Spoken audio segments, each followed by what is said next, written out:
If you were to have a checklist of things that need to check off for you in order to make an investment, I think the concept of restaking is Hansonomics at another level. I want to challenge and push back a little bit here. You were just a speculator, not an investor. Today, I have a very special guest, Matthew Snyder. Matthew is a registered investment advisor and also the co-author of a book called Warren Buffett in a Web3 World.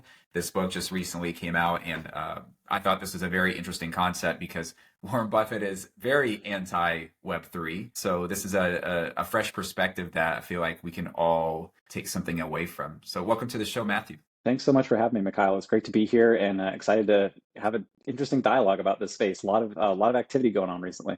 Absolutely. Well, let's just jump right into it. What inspired you to create, to write this book? Well, candidly, I saw a book called Do Epic Shit on my bookshelf, and I was reading it, and it's all very fluffy. And it was like this 100,000 sold, 300 pages, and it was very very little text on one page and more text on. I was like, I can totally do this. And a lot of people from a content creation perspective, they start with the blog or they start with the YouTube channel and they do little bits of content here and there. And I thought, I want to establish credibility in this space. I just passed my Series 65 to become a registered investment advisor. And we thought, what better way to, establish credibility than to write a book? And what better way to capture attention than to bring two things together that are seemingly very disparate and not aligned? And I thought that would be a really interesting way to do it. And I had read Buffett's shareholder letters a number of years ago. And again, this is by now it's like 1,300 pages of his shareholder letters. And I had taken a bunch of notes and I thought, man, maybe I could break this up into miniature content. And I thought, well, why not just put it all into one book?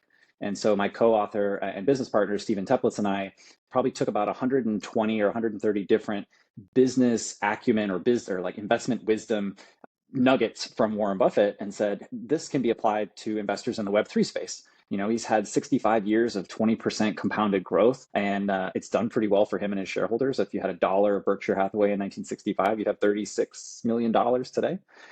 So we thought, for people who don't like to read a whole bunch, it's not a very dense or technical book at all. I've had many compliments about how it's a great bathroom read, which I think is not an intended consequence, but happy that people are enjoying it.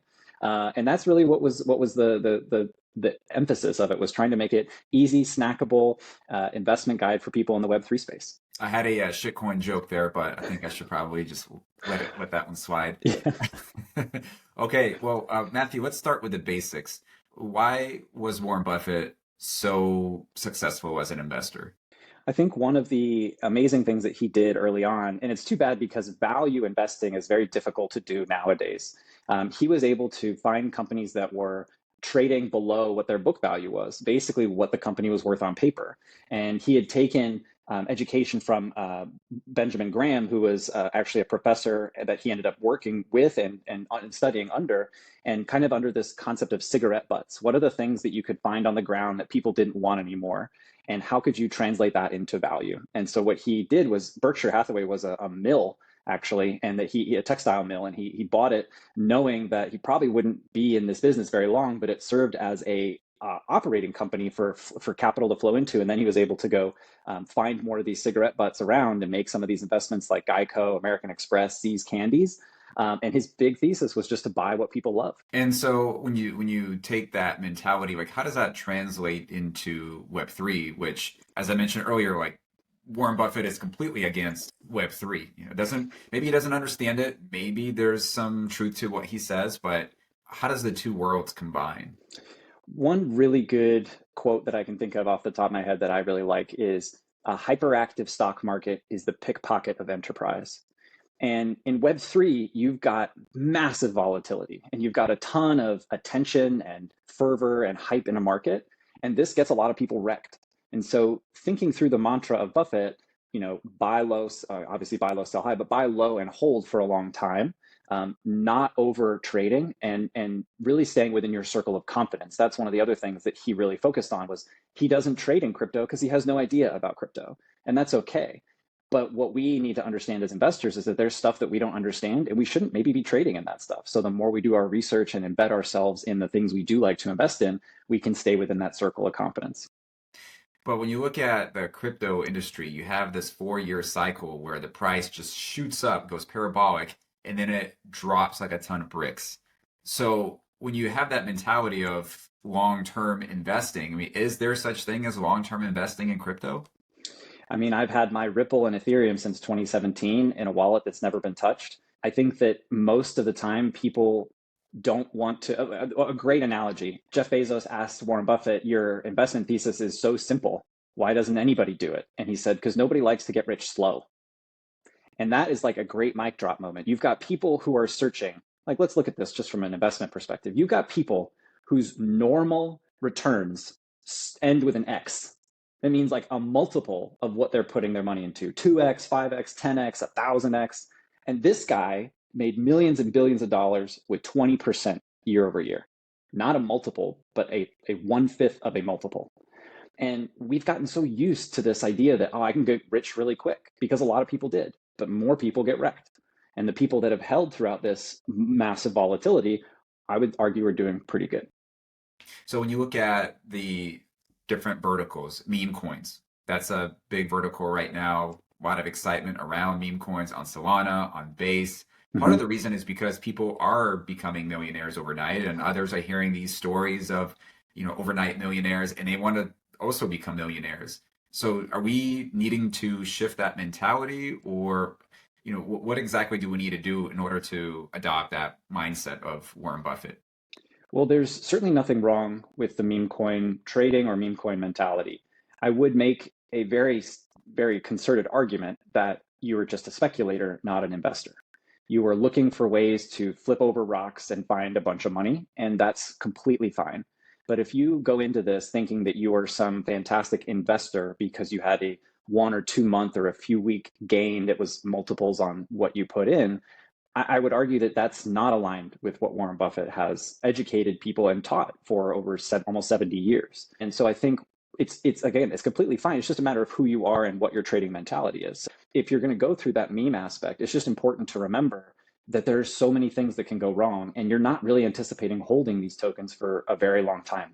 Maybe some of them, but that's only because every day that they go further, like a Pepe or a Doge is anti-fragile just like Bitcoin. Every day that it doesn't go to zero, it gets stronger. And you can't really predict how that's going to work in the meme coin world because there's a lot of manipulation and a lot of like, what is this community about? And is this community going to stay? So it's really based on a lot of other things having nothing to do with investment fundamentals. Like, does this thing have a cash flow? Do they have income? Do they have a business model? Do they have a product? So I think they're two entirely different things. So I want to challenge and push back a little bit here because I want to hear your thoughts on this. But when you look at outside of meme coins, you've got certain projects that have very strong utility. When you Mm-hmm. look at like Eigenlayer and what they're doing, highly talented team, very technical, a lot of strong backing from the VCs, which you would think is a great sign, but in their particular case, they kind of had some bad publicity in the media in terms of the way they handled, their launch. And so retailers, I imagine they're probably looking at projects now and wondering, okay, low market cap, looking at the fully diluted value, pretty high. So what are the criterias here that we should be looking at? Because, that can also be manipulated and it's not a Mm-hmm. meme coin. I completely agree, and I would also make the argument. I could be totally wrong about this, but I have to go out on a limb and say that in order to keep the Ponzi going, you have to have restaking of something. I think the concept of restaking is Ponzonomics at another level. I think this is a Luna 2.0. I have no Eigenlayer. I wish I had Eigenlayer. I wish I was restaked, but I can't risk my assets like that because I just know that a lot of this is a house of cards. Crypto in general can be a house of cards. And so I have a real worry about that from a capital perspective. But what people should consider is looking at tokens and projects that have weathered the test of time. And if you look at something like Chainlink, for example, I was fortunate enough in 2017 to get Chainlink after the ICO, maybe under $2. And it's gone through two different cycles and it's still there, still got a great team, still fantastic use cases, building partnerships. 100% something I feel like would be worth owning 5 to 10 years from now because of what they're building.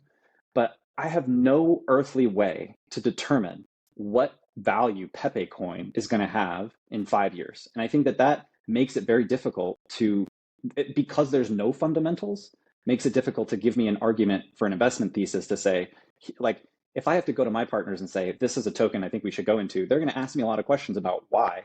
And I can't go to them and say, well, because it's a cute logo and a lot of people really like it and the price has gone up pretty substantially. I have to go back to fundamentals of, is this actually a business? Do they have a product? Are they making revenue? And do they have a way to scale that with new technology as it comes about?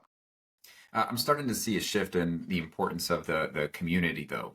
What I mean by that is just recently, Pantera Capital released that they have a huge investment in Ton, which is essentially Telegram. So there's obviously a very strong community there. The community came first, right? And then they released Ton, and now it makes a lot of sense why that's such a large investment. How much does community play a role in determining a good investment opportunity? I think we use the term community and don't confuse it with, but replace it with something like product market fit. Telegram is a fantastic application. They have a paid service. They have revenue. They have users. They have feedback. That is a community. Nike has a community. Adidas has a community. Robinhood has a community. These are publicly traded stocks that all have communities, and those communities are also shareholders and maybe not also shareholders. So I think it's very, very important, but I think people get really bogged down in this idea that, like, if the community is really, really there, then the token can go on forever. And maybe that's the case with a Pepe coin or a Doge coin, but I don't think Ton can last just on community sentiment. They have to have a use case that's applicable to their own application. So if you were to have a checklist of things that need to check off for you in order to make an investment into a specific project, whether it be a large cap or a low cap, I don't know. What are those checklists? So I usually break it down into two different buckets. One is, I think, considered the longer term, very much longer term plays. These are things, a lot of like layer ones, for example, things that have been around for a number of years, things that have been anti-fragile in times of despair and in times of exuberance. Bitcoin is a great example of that. Ethereum, Solana, these are, whether you like their politics or whether you like how they came about or who funded them, I think that they're fundamentally important layers and foundations for this technology generally.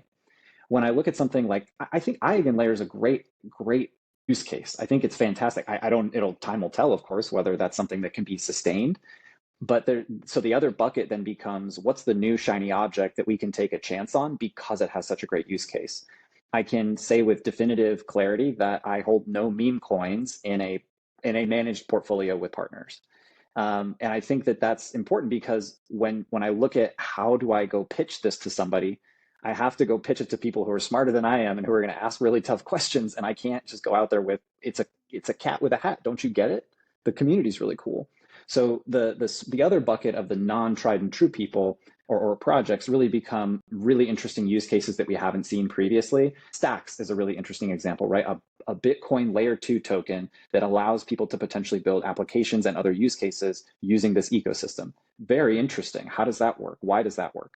Tokenomics are always very, very important. When we look at things like fully diluted market cap, and the token unlocks are a really, really big deal now because those are all visible and transparent. You really need to be careful about what that market cap looks like with that fully diluted valuation, not right now where the market cap is when maybe only 5 or 10 or 20% of the tokens are in circulation. And so I think it's really a challenge. We have to really educate ourselves on how projects and teams are allocating tokens and thinking, why are they doing this in a way that is either maybe very confusing, or that is there a sleight of hand? Is there something that they're trying to put out there to gain adoption and then go do something else? Like the Blast ecosystem, fantastic ecosystem. It's kind of the same thing with airdrops, right? Like the more of this free money that comes or the more of these rewards that go, the more they have to pump that money back into the system so that people can keep doing this kind of stuff.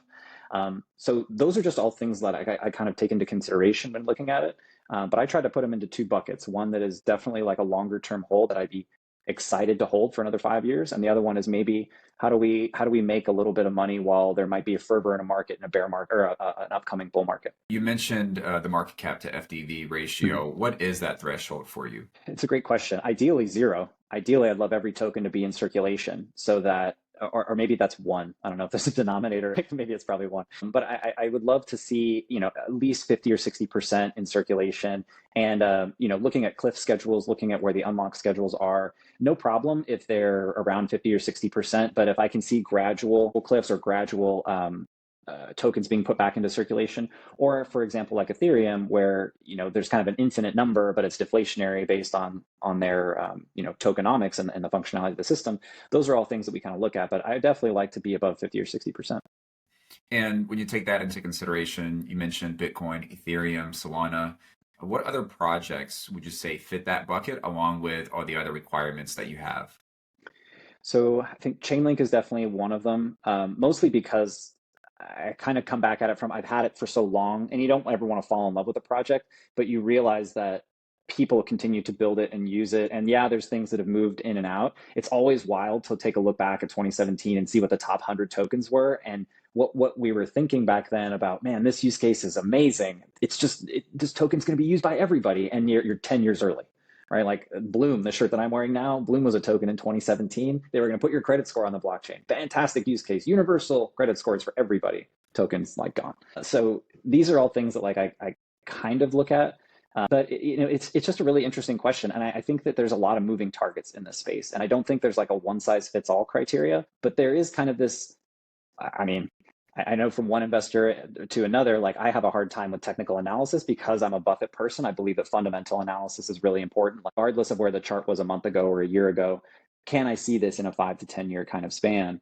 And I think that's where I differ from a lot of people because I just don't give a lot of indicators or a lot of those specific criteria, short-term credence in that sense.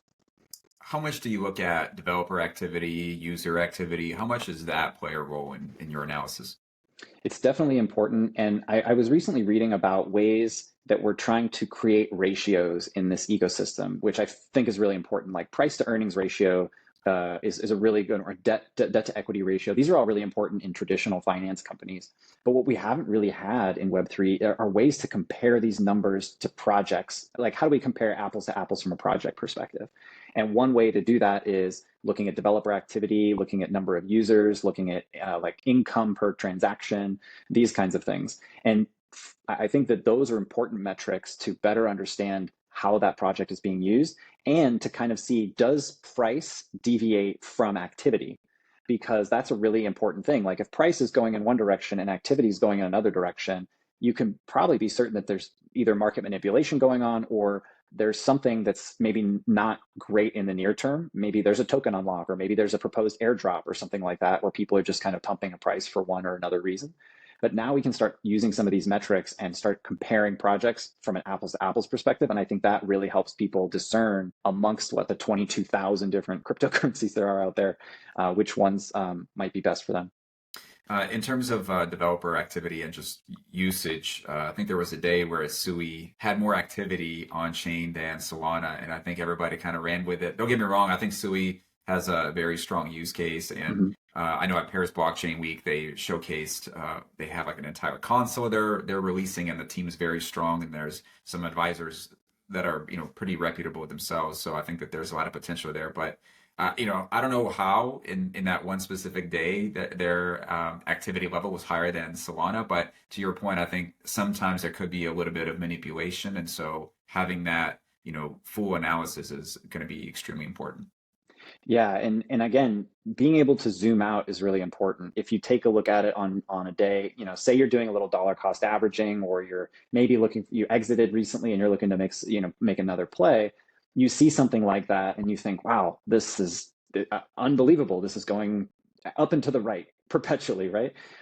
Zoom out. If you can't zoom out and see that there's a trend somewhere in there, it's probably a little early for you to make judgments like that.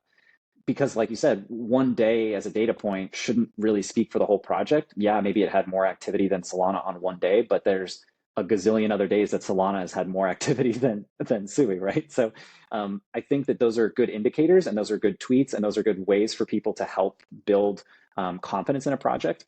The ability to zoom out and see a trend of time about how that activity is looking, I think is really, really important. There's a lot of conversations around where we are in the market. Some people say that we're kind of taking a break from our parabolic rise, so to speak, and we're getting ready to head into a lot more of an aggressive part of the cycle. In this next part of the cycle, assuming that you agree with that narrative, what do you think is going to outperform, Ethereum or Solana? And none of this is financial advice, of course. That's a great question. I think that as we onboard more people, cost and speed are going to be really critical to retail adoption. The fact that there are a lot of meme coins and interesting activity on Solana, and the fact that it's a lower price, I say that only because I was talking to two people a couple months ago about Bitcoin, and they had the misconception that they had to purchase a full coin. And that was one of my like easiest things to pull off. I'm like, no, you don't have to do that at all. You can buy like a part of it. And they're like, okay, that's really interesting. But not a lot of people know that. Knowing that Solana is 150 bucks a token and Ethereum's 3K a token, from a comparative standpoint, I would have to believe that Solana will likely outperform Ethereum in, I would say, the near to short term with a crypto pump, which is kind of weird to say. I feel like I should probably shower because I don't really know that that's like a good thing for me to say. I have a position in both because I can't, as an investment advisor and a manager of my own portfolio, not have exposure to something like Solana. There's other layered ones that I don't think have the same staying power, but this thing just won't go away. And I'm like, I can't. It would be irresponsible to not just have a small position in Solana in that sense. So I hope that answers your question. So Solana and Ethereum, they're kind of creating their own identity, so to Mhm. speak, right? So it'd be interesting to see what pans out. But along the lines of Solana, people are trying to kind of front run the next narrative. Looking down the list there, you've got like Near protocol, which is Mhm. also Rust based, and Move, which is derived from Rust, and so Mhm. you've got Sui and Aptos. How do you view these other chains that are either also Rust based or potentially derived from Rust? I think that the more of these platforms that come about, the better. I think that it's really important for people to see how there's different nuances in each of these different platforms. But at the end of the day, I made this point yesterday, first mover advantage in this space is massively powerful. The fact that you've got a network effect on Solana or Ethereum and these other like kind of larger platform tokens makes it really difficult for these new ones to prove their concept and have to compete with other peers that are doing something similar. Like, how does Near tell Aptos that they're better than Aptos, right? Like, that's a very different conversation than are they better than Solana? Or, I think that that's like a very interesting nuance. Honestly, from an investment perspective, it's very difficult because some of these tokens have been out for a little bit of time and they've kind of stayed where they are. So when you look at relative outperformance, it becomes a challenge to see where money is going to go. I like to think of it from a retail perspective. People come in, they don't have time to research 40, 50 coins. They're going to see things that everybody else is probably talking about or that they saw on the news. And so I think if you're going to stay in the top 10, you're going to have a much better chance from a retail perspective than it feels like just like a shot in the dark. Like, I don't know who's going to outperform. Near Aptos, like, I don't know. It's kind of tough. Talking to you, Matthew, I get the sense that as an investor, you lean towards being on the safer side of a risky asset. Is Yeah. that a pretty safe assumption? Yeah, that's the best way to put it. And I've always considered myself in the middle of the Web3, Web2 Venn diagram because I realize that that's where the most money will likely be. And we've actually gone from a fund perspective to go create a risk adjusted blockchain fund, which is about to likely be released. And what we're planning to do is pair top blockchain tokens with top Fortune 500 companies that are also dividend paying, who are using blockchain technology to enhance their bottom line.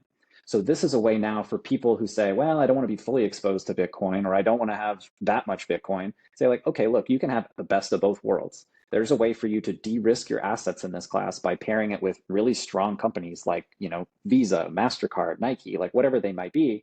But they're also using that technology. So they see the forest through the trees and they're trying to make their business part, or they're trying to integrate blockchain technology into their business. From an investment perspective, the market can stay liquid a lot longer than you can, and to not get wrecked, or when you're working with other people's money, it's a very, very dangerous place and it's very risky. So you've got to make sure to stay on the far end of that risk spectrum in one way or another, at least for the majority, right? There's nothing wrong with having 5 or 10% in fully asymmetric gains. Like, you want to go meme coin crazy and 5 to 10% of the portfolio all day, because those things are really important. That's how venture capital works as well.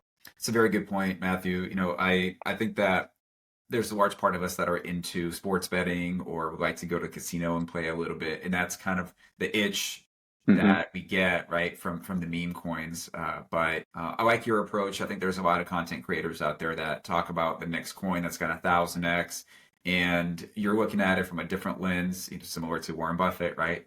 And I think that's something that we need in this industry. Web3 is still so young and early. Hmm. There's a lot of young people in the space that are investing, and they may not necessarily know the ways of Warren Buffett and some of this traditional investor mentality. And I think that's very important. So I like what you're preaching. Warren Buffett in the Web3 world out now, right? Yep. You can get your copy on Amazon. We'll make sure Hmm. to include the link in the description. Matthew, any parting thoughts for the audience? No, just I want to thank you again so much for the opportunity. I think folks have a lot of opportunity in this space. There's a ton of room to grow. Don't be afraid of the volatility, but make sure, of course, you do your research. And I think go back to what Buffett said: buy what people love. If you buy what people love, or you find use cases that people love, that'll probably take you in a good spot. Well said. Thanks so much for your time, Matthew. Appreciate it.